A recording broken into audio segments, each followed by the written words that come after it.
Okay, so last time we were talking about equivalence of matrices, and the definition was that A is equivalent to B if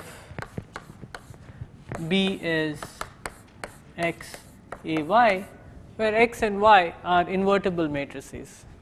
And even though I did not say anything, we were assuming that these matrices have entries in field like real numbers or complex numbers or rational numbers, whatever you like. But today I want to talk a little bit about polynomials.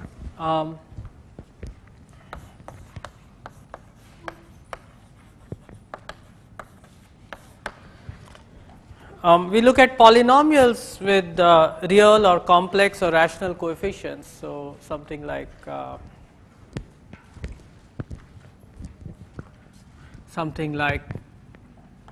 4x squared plus 3 by 2x plus 5. That's a quadratic polynomial. So polynomial has something called degree. This is just what is this? The degree of this? It's 2. It's the highest power of x which has a non-zero coefficient. And this degree plays a very important role in the algebra of polynomials. It plays the same role that absolute value plays in integers. Namely, you have something called the division algorithm.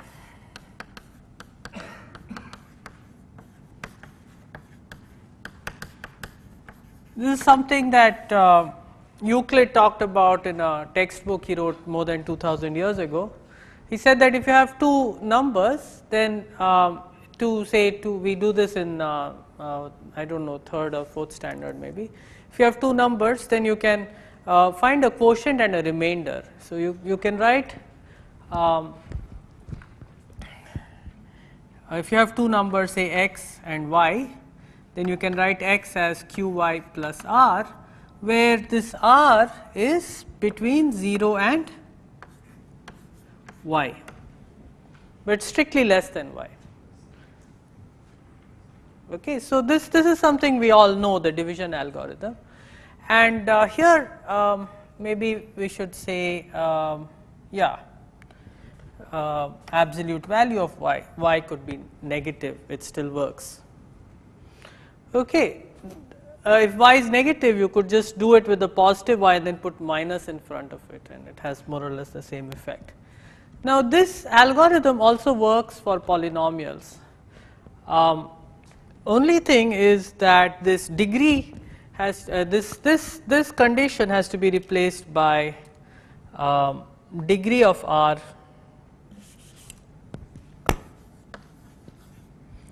less than degree of y. It's also possible that r is 0, okay, in which case I don't know, maybe we could call its degree 0, or we could, I don't know what. This is a matter of rotation. Yeah. That's now you can write f of x is equal to. Oh yeah, good point. So maybe I'll change this to t. Okay, fine. Yeah. So I'll be looking at polynomials in t, otherwise there will be too much confusion if x is a polynomial and x is also a variable. Thank you. So that's the division algorithm. And how do you do this? It's the same, long division. Suppose I want to divide this by x minus 5, then I can sort of see how many times t minus 5, I can see how many times this goes into this. It goes in 4t times, and then I get 4t squared minus 5t, and then I subtract, and you know this, right? It's just the same way that we do division for integers, we can do division for polynomials. The only thing is that degree plays the role of absolute value. And there's another thing we do with integers, which is find Gcd of two integers. So Gcd of two integers. What we know is that if you take two integers, then there is a unique third integer which divides both of them, and it also anything else which divides both of them is divisible by this. Okay, so if you have two integers x and y, then let us say G is GCD of x and y.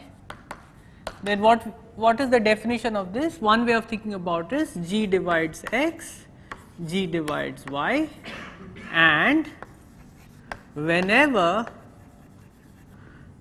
say h divides x and h divides y, h also divides G. Okay, so if anything divides x and y, it must divide G, and G divides x and G divides y. The same, and how do we compute this? We use again an algorithm from Euclid's textbook, which is that we start with x and y, then we take out the remainder, and then we take this remainder and x. I guess we take out this remainder and y, and then we take out the remainder from that, and we keep doing that until no remainder is left, and then we get the GCD of these two. So these are things we've learned in some point in school, but the important thing is now that we can do the same thing for polynomials. So I just want you to remember from this discussion is that if we take two polynomials, now there is a slight issue here. You can take a polynomial and multiply it by some scalar. So I can take this polynomial and divide it by 4, and I get another polynomial t squared plus 3 by 8t plus 5 by 4. And this is divisible by this, and this is divisible by this, because this is 4 times this, and this is 1/4 times this. Okay, 1/4 is allowed here because it's a polynomial. Like there we were using integers, so when you divide it, any integer was allowed. But here, any element of the field is a unit. It has an inverse. In the integers, the only units are 1 and -1. Okay, -1 also has an inverse. -1 times -1 is +1. In polynomials, there are many units. So any constant polynomial is a unit. Okay, so if you have a constant polynomial A, then A inverse is also a constant polynomial, and that product is the constant polynomial 1. So there are lots of polynomials which have multiplicative inverses. They are the constant polynomials, or the polynomials of degree 0, except for 0, of course, the polynomial which is identically 0. So if you have two polynomials, then you can talk about the GCD, but just to make it unique, you can say that it is monic. G has leading coefficient equal to 1.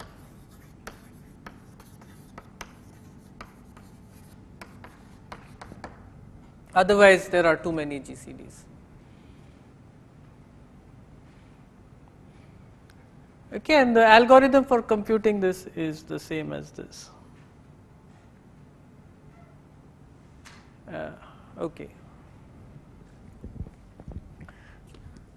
Okay, so now with just this little background, I want to talk about the equivalence problem for matrices whose entries are polynomials. So you could look at a matrix like this, something like 1 minus x, t,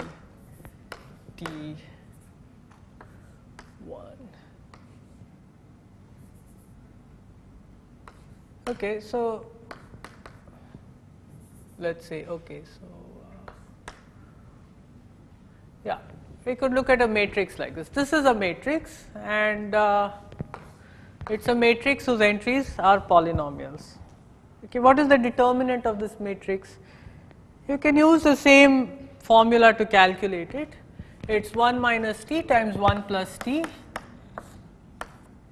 minus t squared. So it's 1 minus 2 times t squared. And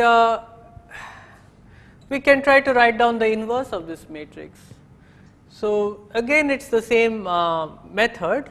What you do is you compute the determinant, you take 1 over determinant, and then you replace each entry by minus 1 to the power I plus j, which is the ijth entry, you replace by minus 1 to the power I plus j times the minor corresponding to j comma I, right. So this one will be replaced by this minor,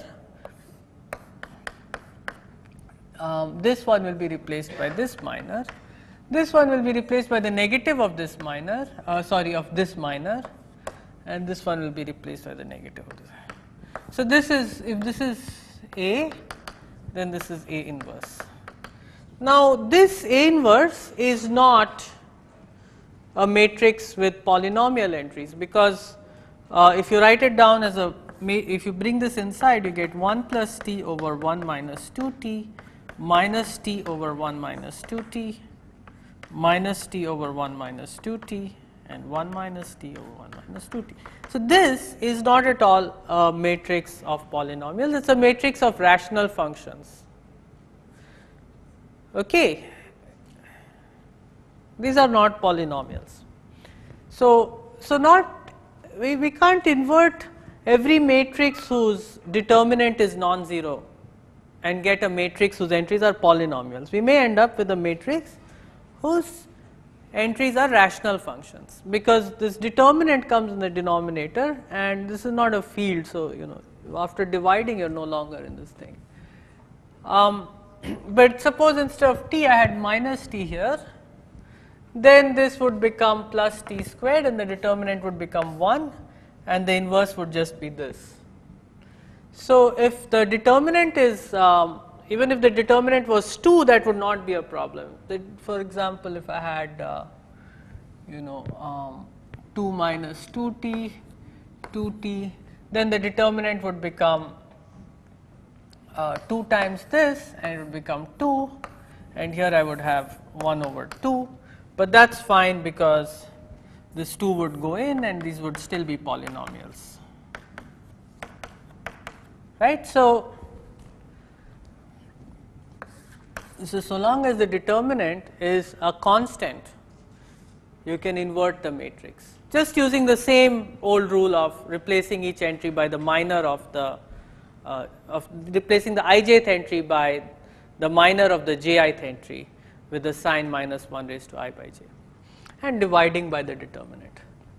So so a matrix, a polynomial matrix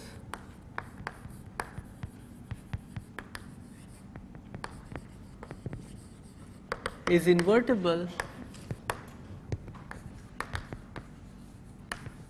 or non-singular if and only if its determinant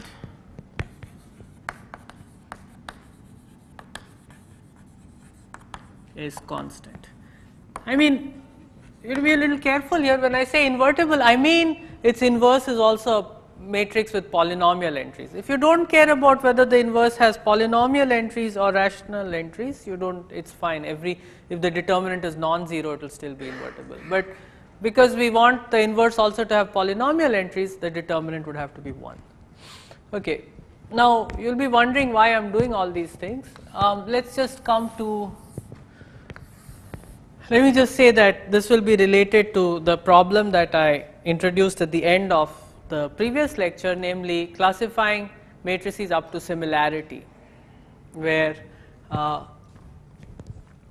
we had another definition: A is similar to B if and only if B is A x for some invertible x. So just keeping that in mind, these are the correct definitions from that point of view. So now if we take this definition of equivalence, then what we get is two polynomial matrices are equivalent if B is x a y, where x and y are invertible polynomial matrices. So it means that the determinant of x and the determinant of y are constants. That's the thing. So now what we want to do is study equivalence of polynomial matrices. And what we have is x is equivalent to y if and only sorry, A is equivalent to B if and only if B is x a y, where determinant of x, determinant of y are constant polynomials. So this is something which is invertible. When I put plus instead of minus here, it's not invertible. Okay. So now what we want to do is try to find canonical forms for such things. So we'll do whatever we did last time. We'll use row and column operations. So suppose I take this matrix 1, 1, 1, 1, and then here alpha and 1, 1, 1, 1. Can you tell me, is this matrix, so here alpha is a polynomial. Okay, so is this matrix invertible? It's invertible if and only if alpha is constant, non-zero. Right? If alpha is of degree greater than, if alpha is non-constant, then alpha inverse becomes a proper rational function. So this is invertible only if alpha is constant. So alpha constant.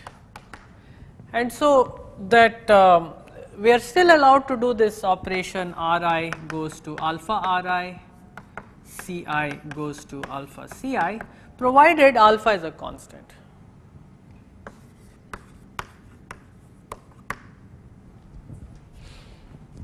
Now let's look at the other operation we had, 1, 1, 1, 1, 1, and then we had alpha somewhere in the ith row and jth column. What about this matrix?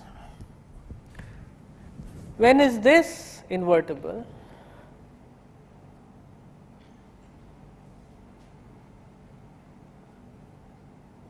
What is its determinant? 1. So it's always invertible. Alpha can be any polynomial.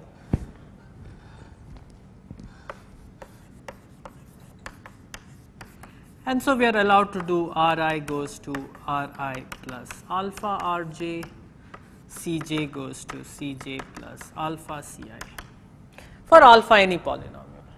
And the last operation was interchanging two rows and columns, and that anyway was a matrix of zeros and ones. So its determinant doesn't depend, is going to be constant because all its entries are constant. So we are also allowed to interchange Ri and Rj and Ci and Cj. So we are allowed to do all these operations, and we are allowed to try to bring our matrix, and our goal is to try to bring our matrix to some canonical form. In this case, the canonical form is called the Smith canonical form. So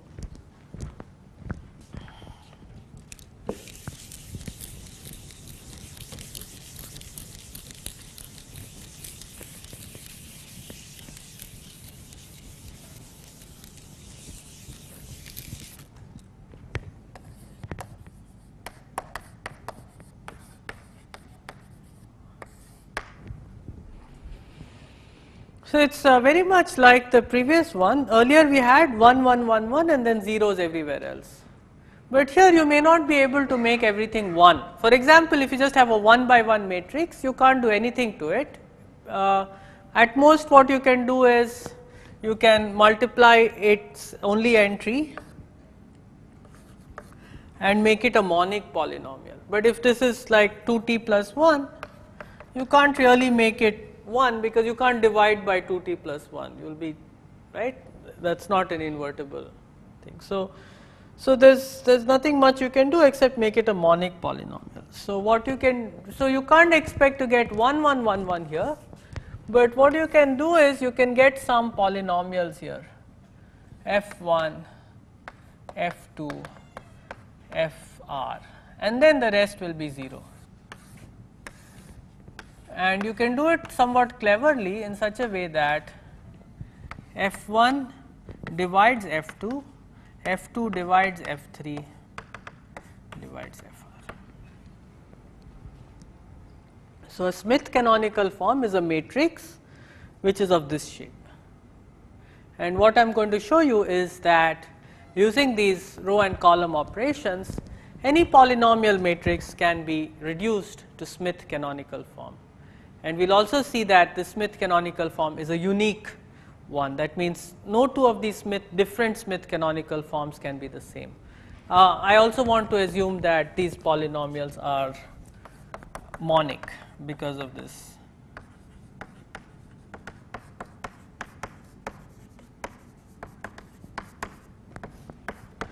Because I can always multiply them by some constant.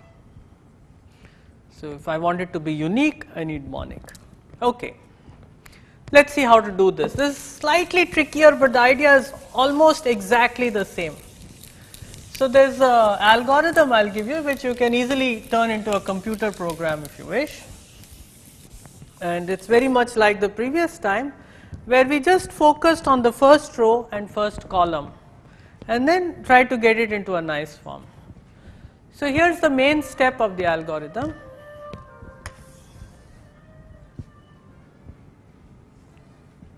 Yeah, so the main step of the algorithm is this. So you start with a matrix A, A11, A12, A1M, I guess this is N and this is M. Okay, and then you have more stuff here. I'll call this A prime. A. Oh yeah, A N. Oh, M1. Yeah, and then here you have some remaining stuff which I'll call A prime. And now I'm going to show you an algorithm which will do one of two things. It will either then by performing elementary row and column operations,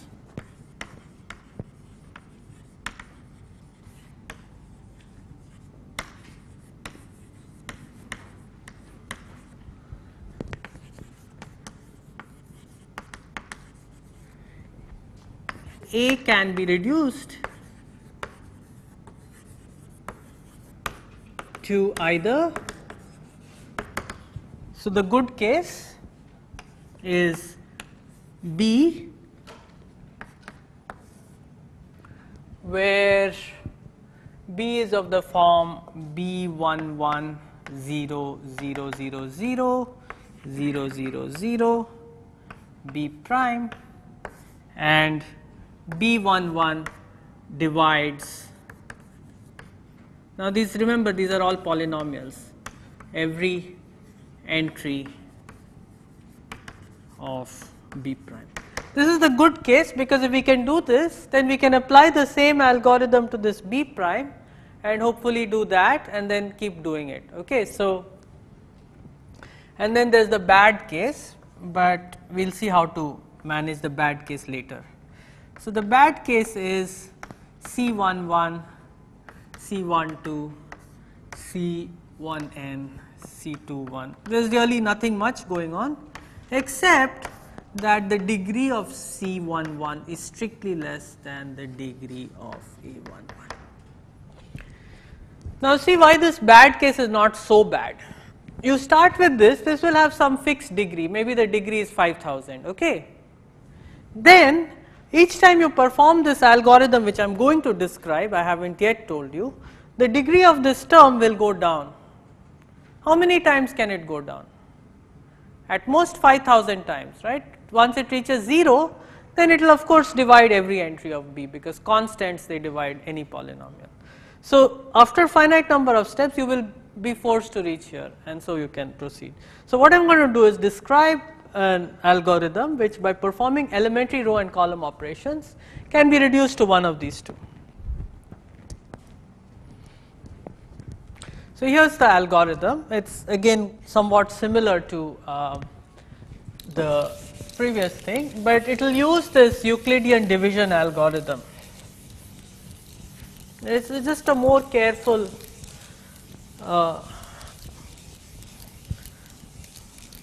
thing of doing the previous thing, but much more carefully.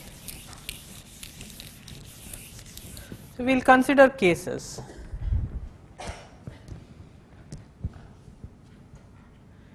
So I just wrote down the cases in my notebook. It's good to organize them carefully. So case 1 is that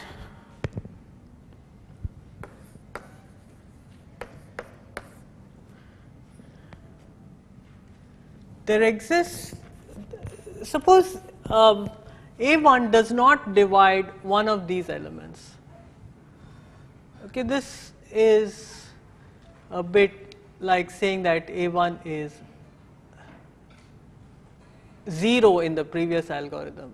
So suppose A11 does not divide one of this. So A11 does not divide A1j for some j greater than 1. Then you can use the Euclidean algorithm.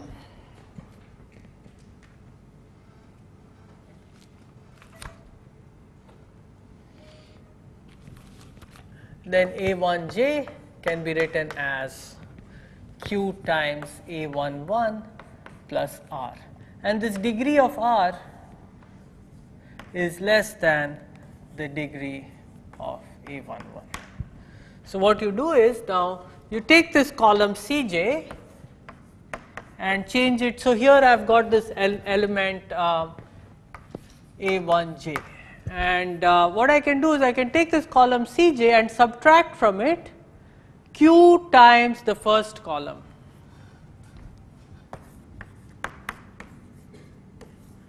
Then what will I get in the 1/1th position? No, not in the 1/1th position, in the 1jth position. I'll get this thing minus q times this thing, because this is the first column entry. Right? I'm taking this column and subtracting from it q times this column. So what will I get? This will become r, and this r has small degree. Now the next step what I can do is I can interchange r at the first column and the rth column.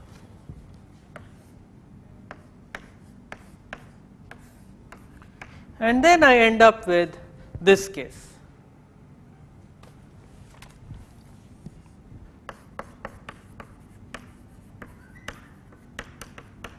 Is of type C here.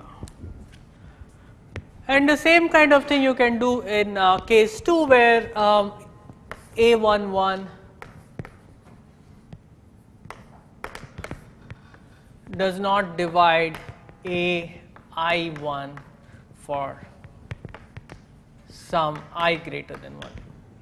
So again what you can do is you can write the I1 in terms of A11 quotient and remainder thing, and then you will do row operations and you will interchange rows. And again you will be able to bring that smaller remainder up and do the same thing. So it's exactly the same. Let's not spend too much time on that. And so now what is the remaining case? The remaining case is that A11 divides all these elements and all these elements. Okay. But that means that if I have any element here, A1j, then A1j is some multiple of A11. So by subtracting an appropriate multiple of A11, I can make all these entries 0, and I can also make all these entries 0. But there's still one more thing. This A11 may not divide every entry of A prime. Now, so there's some entry in A prime which A11 does not divide, but then what I can do is, let me just write it down a little bit. So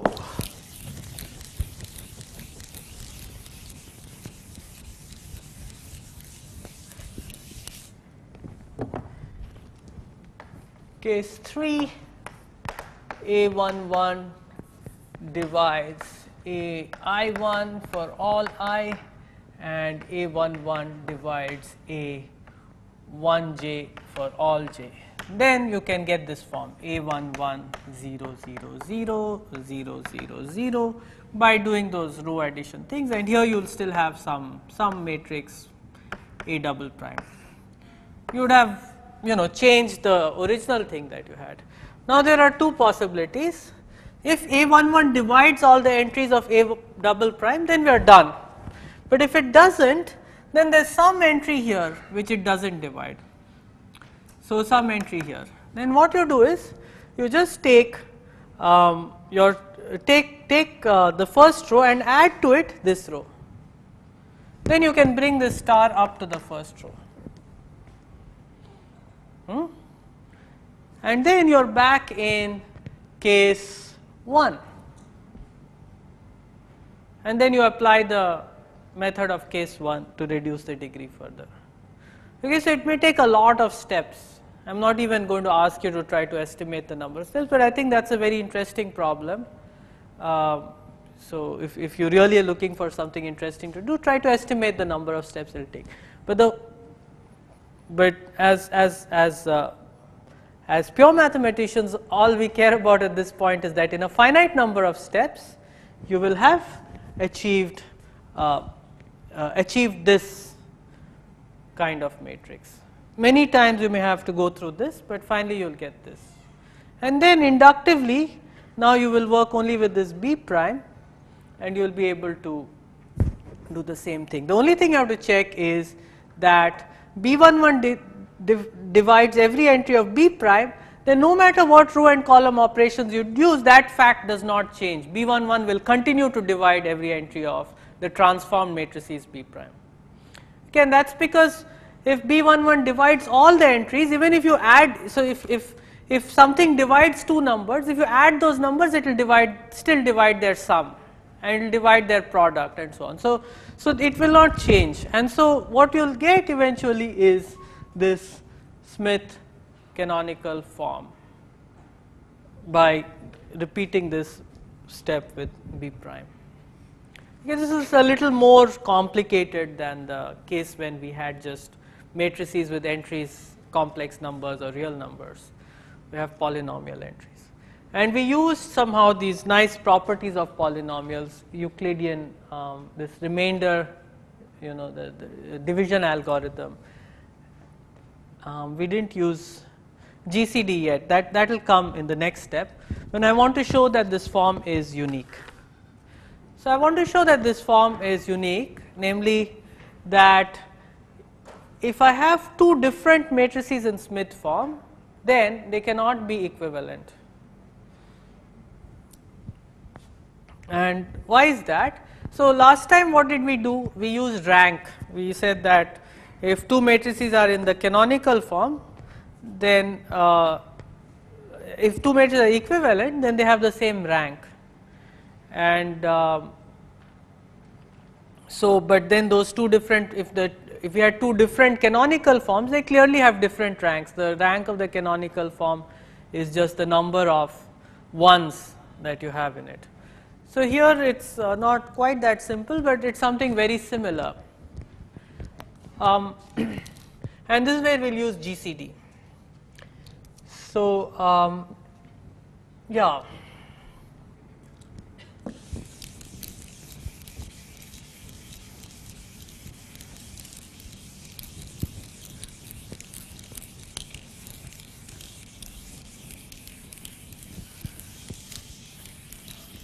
So let us just look at, for example, the GCD of all the entries of a matrix.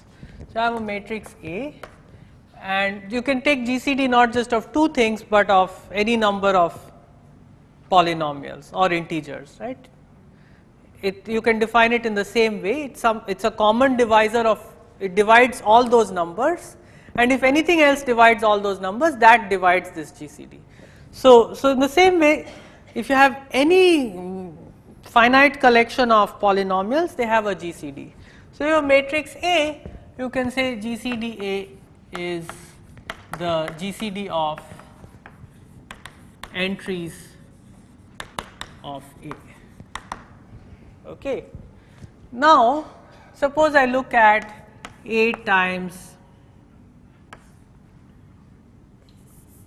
X times A times Y, and I want to look at GCD of this.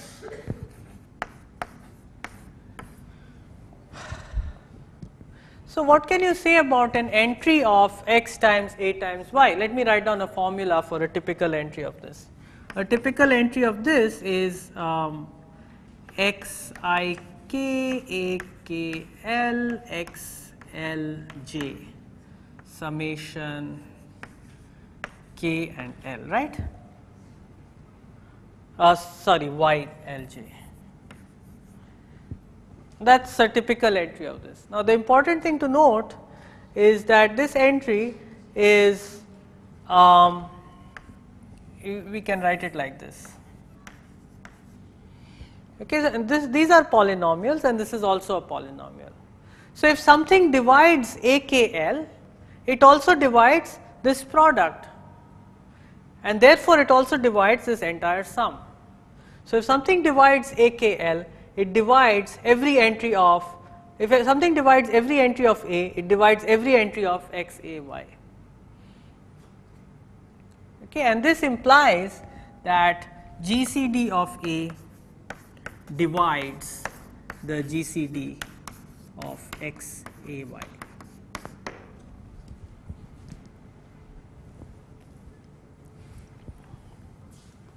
Because the GCD is what? It's in some sense it's the greatest among all the divisors of all these numbers. And if the set of numbers which divide all these things are the same, so everything that divides the entries of this also divides the entries of this, then this will have more divisors than this. So, the GCD of this will divide this. But it also works the other way because X and Y are invertible. So, I can write A equals X inverse times X A Y times Y inverse, and these are also polynomial. So, what I have is this again divides GCD of A. So, GCD of A divides GCD of X A Y and GCD of X A Y divides GCD of A. So, this means that GCD of A is the same as the GCD of X A Y.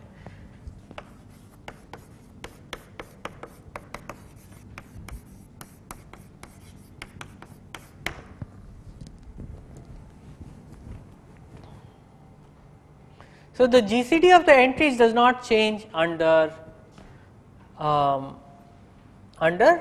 equivalence. So, what does this tell us about our Smith form? What is the GCD of all these guys?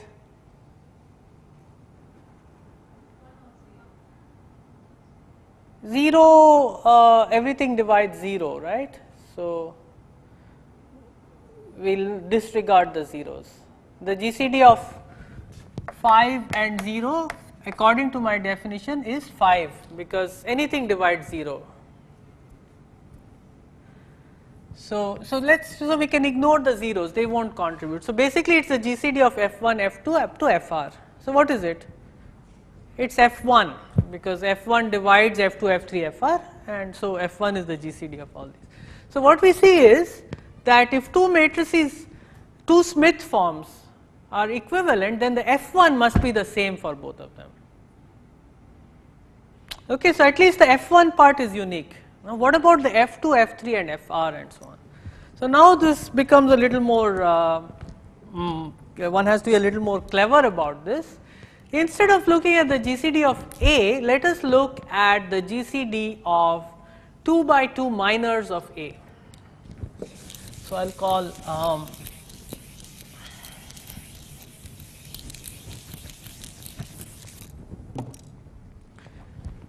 GCD 2 of A. This is defined to be the GCD of all 2 by 2 minors of A. Let us see, why will this help us? What is the GCD of all 2 by 2 minors of this matrix? No, F1 squared is why? F1 squared is not even a minor here, right? What are the minors? Most of them are 0. Otherwise, you have to take two of these guys and multiply them, but two distinct ones, right? So, you have to take Fi, Fj where I is not equal to j. So, it is the GCD of Fi, Fj where I is, let us say, less than j. It is the GCD of all these things. So, it is the GCD of F1, F2, F1, F3, F1, F4 F2, F3, F2, F4 and all these pairs. Very good. So, it is just F1, F2. F5, F4? Yeah. So, it is the GCD of all these products. Now, among these which is the, so does F3, F4 divide F1, F2 or does F1, F2 divide F3, F4? So, F1, F2 divides all the others because F1 divides all the others and F2 divides all the others except F1. So, F1, F2 is the GCD of pairs. And if we look at similarly GCD of 3 by 3 minors, then we get F1, F2, F3. So, GCD 3 of A is defined to be GCD of all 3 by 3 minors. And we show that the GCD K of A divides the GCD of K x A y, and by symmetry, because these are invertible, that this is also true. So, all we have to do is figure out what is the relation between the entries, the minors of A and the minors of x A y. And I won't do the calculation, it is slightly ugly, but it's conceptually what is happening is that the matrix of the minors of x A y will again be linear, will be expressions like this, but only instead of x and y you will involve more complicated expressions from the entries matrix x and y. So, the same kind of argument will show that the GCD of the k by k minors of A is the same as the GCD of the k by k minors of x A y.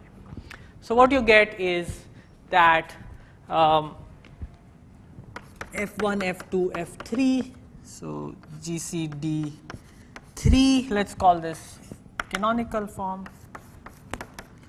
So, this is GCD 2. And if you know F1, F1, F2, F1, F2, F3 and so on, you can divide them and get back F1, F2, F3 and so on, right. So, Fi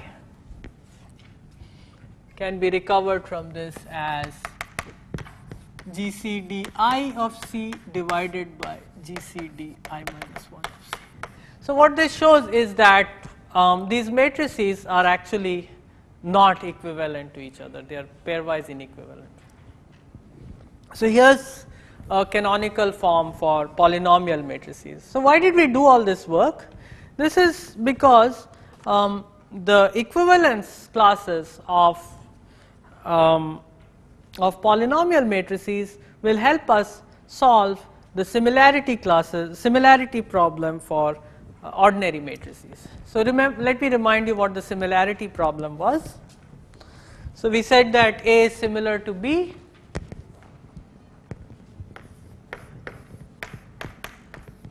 B is x inverse Ax or x A x inverse, does not matter, for some invertible matrix X. Okay. So, we want to solve this for ordinary matrices, not polynomial matrices. So, for polynomial matrices, solving the similarity problem is very hard, and it's a problem on which I have written several papers. So, it's something that's part of ongoing research, but we will just solve the similarity problem for ordinary matrices.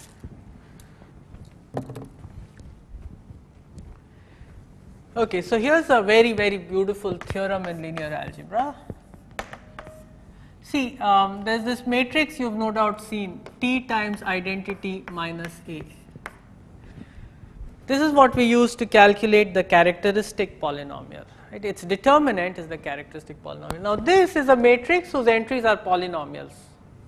So, the theorem is this: A is equivalent to B if and only if T times not A is similar to B if and only if Ti minus A is equivalent to Ti minus B. So, this gives us a strategy for determining whether two matrices are similar or not. What do? You compute Ti minus A, then you find its Smith normal form for which we have an algorithm, and you compute Ti minus B and calculate its Smith normal form, and then you check if these Smith normal forms are the same or not.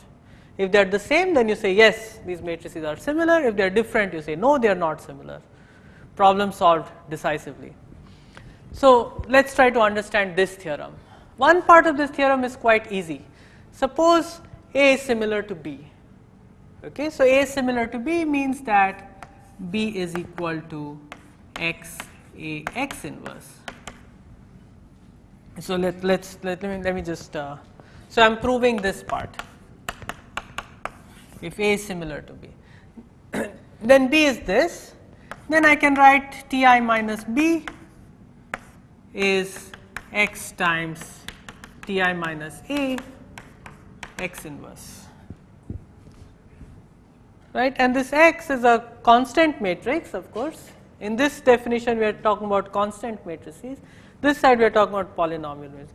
This X is a constant matrix, but a constant matrix is a polynomial matrix. So this is not a difficulty. So what we get is that you can take Y to be X inverse, and so this implies that Ti minus A is equivalent to Ti minus B. No problems here. It's just because similarity is a much stronger condition than equivalence. You are asking that this Y be the same as X inverse. Okay, so this is not a problem. This is the difficult part. This is a difficult part because what we now know is that Ti minus B is X Ti minus A Y, where X and Y are polynomial matrices whose determinants are constant, of course. They are invertible but they are polynomial matrices. Not only are they polynomial matrices, they are also different. I mean, Y is not X inverse. So there are several problems here. You can't go back so easily. So this is the non-trivial thing, and let's just see how to prove this. This involves a clever trick, and this clever trick is basically a Euclidean algorithm for polynomial matrices, so a division algorithm. Let me explain this. So I'll just rewrite this slightly differently.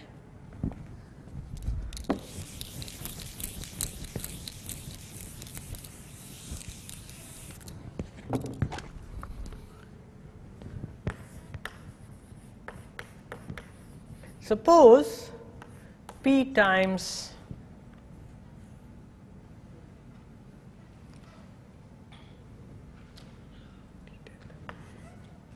Ti minus A is equal to Ti minus B times Q. So this earlier I had written Ti minus B is X Ti minus A times Y, but I want to write it in the slightly different form. So you can just take Q to be Y inverse and P to be X. It's the same thing. Okay, and we are assuming that this P and Q are polynomial matrices and they are invertible. Okay, we want to show that A is similar to B. So what you do is you write, I claim that I can write P as, this is some sort of division algorithm, Ti minus B times P prime plus G, where G is a constant matrix. See, part of the problem here is I need to find constant matrices. For proving the similarity, these have to be constant matrices. There is no T in this similarity problem.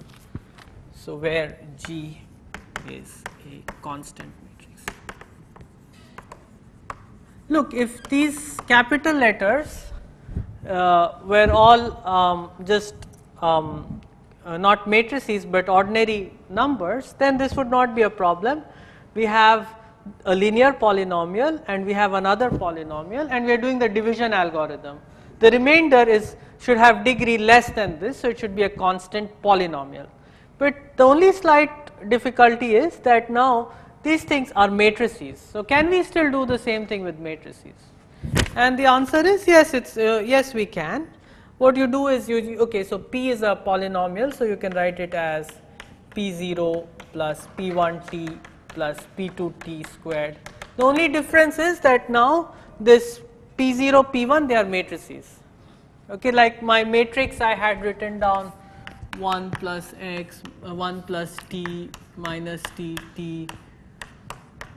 This can be written as 1, 0, 0, 1 plus t times 1 minus 1, 1 minus 1, right?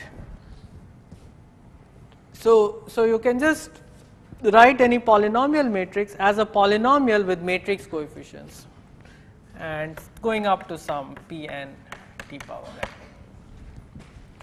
And I want to somehow divide by this. The idea is similar. You try to use long division. So you take t I minus b, and what should I multiply it by to cancel out the leading term? I'll take Pn t to the power n minus 1. So this is equal to, now I got the leading term, but I have introduced some mistake, this minus bp and t. So I must add that again. And then there is Pn minus 1, t to the n minus 1 plus lower order terms all the way down to P0. So what I have done is I have somehow taken care of this piece, and now I have to work with this piece. And now I do the same kind of thing, or you can use induction if you like. And at the next stage I will look at Ti minus b. Now I have already taken p and t. Here what should I do? I must take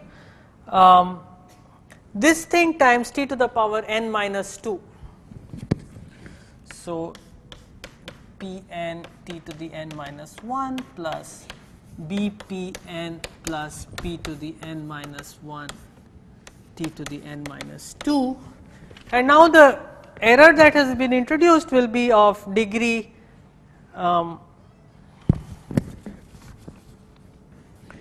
will be n minus 2. So you keep pushing it down, and in the end you will end up with a constant remainder. You will have larger and larger expressions here, Ti minus b times some polynomial of degree n minus 1, and the final remainder will just be constant polynomial. Try it out in some example. It's just like long division. So this can be done where g is constant.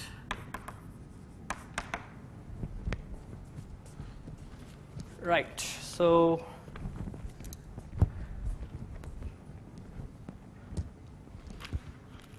and this I can do a similar thing with q.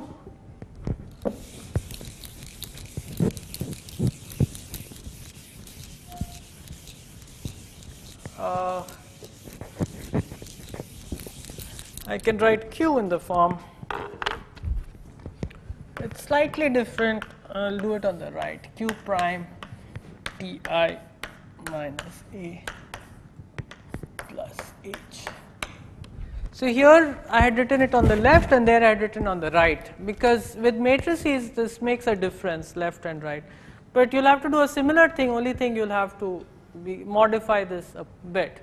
But we can also write like this for constant matrix H. So we've at least managed to extract some constant matrices. Now let's rewrite this identity using this and that.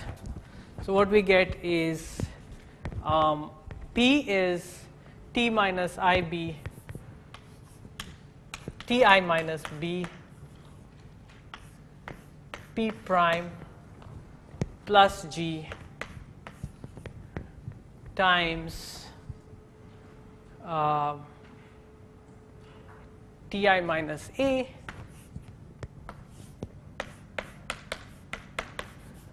is equal to Ti minus B times Q, which we have rewritten as q prime ti minus a plus h.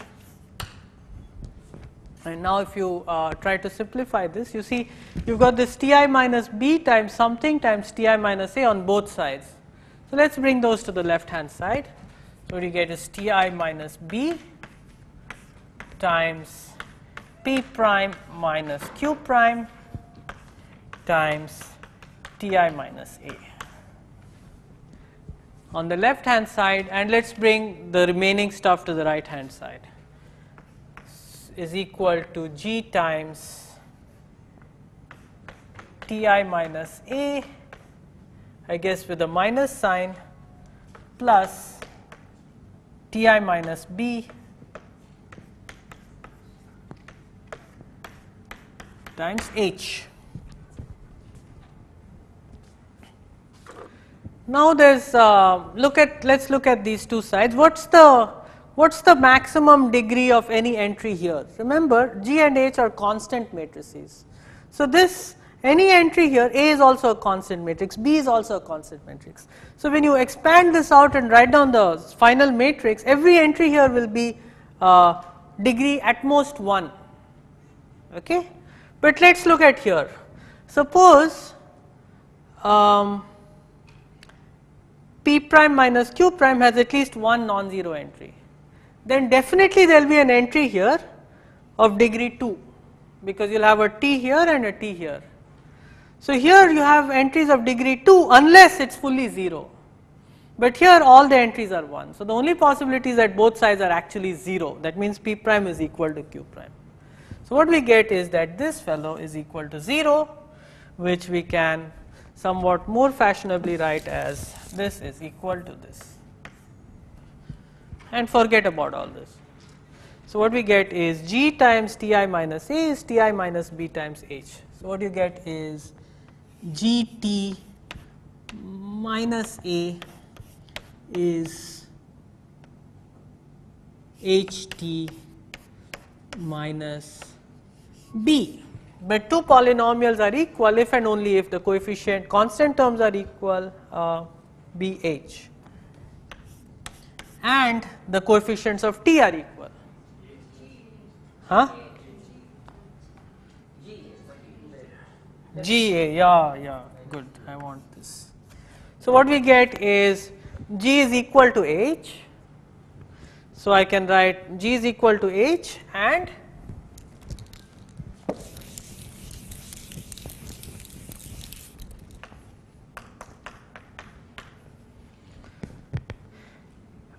Ga is equal to Bh. So which means that Bg, which is the same as Ga G inverse, is equal to B if we can show that G is non-singular.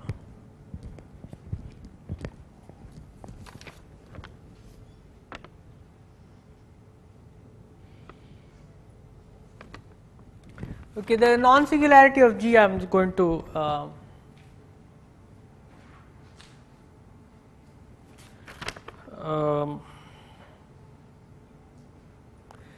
the non-singularity of G should come from the non-singularity of P.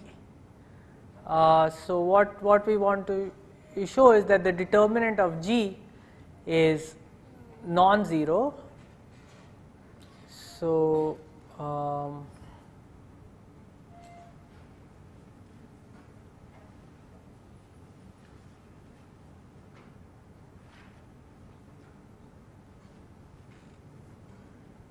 what we have is, let's say P is non-singular, so P has an inverse.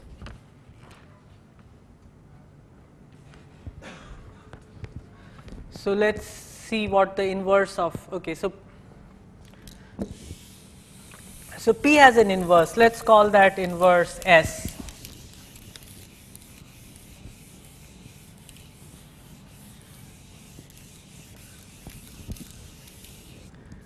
So suppose SP equals identity. Then we can also write S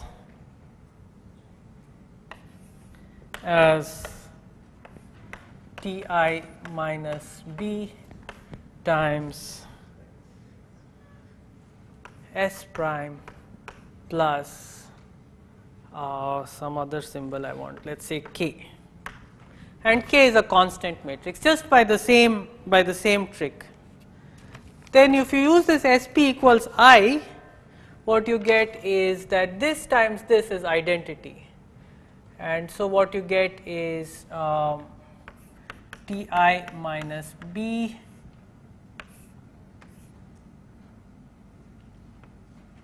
P prime Ti minus maybe or maybe we should say it like this,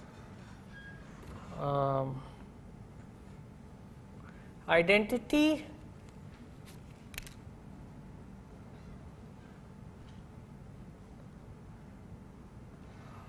minus Gk. So the product of this, okay, so let me just write it down.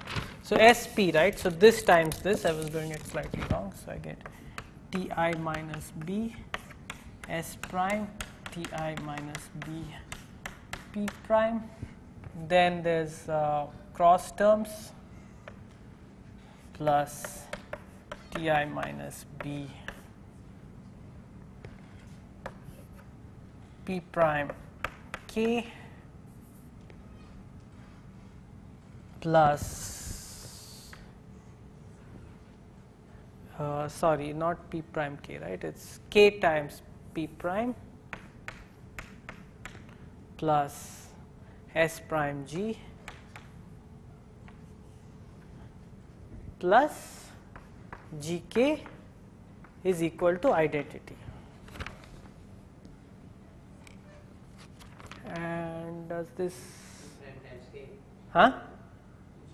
P prime times K. P prime, no, it's S times P, so SP is equal to I. So hey, one has to stick to one of the conventions. And so what this shows is that so you can also write this as identity minus Gk, bring the thing here, is this stuff. Now this is a constant matrix because G and K are constant matrices, so this must also be a constant matrix.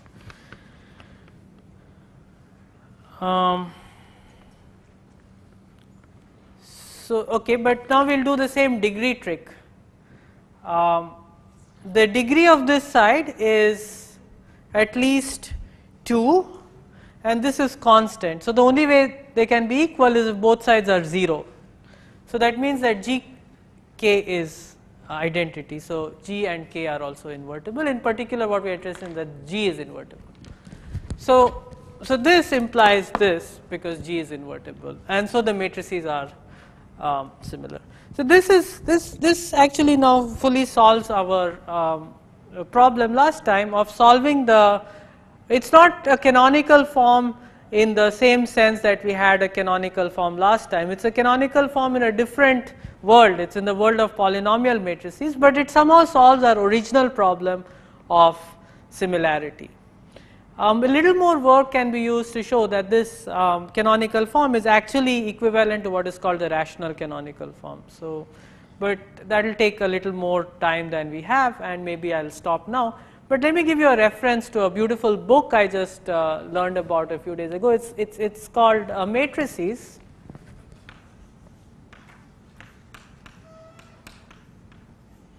And it's due to it's written by Denis Serre, and there's a copy in our library. Oh, but I couldn't find it yesterday, so I don't know. Somebody's taken it out. Anyway, with this I'll stop. We'll have some problems for discussion in the afternoon.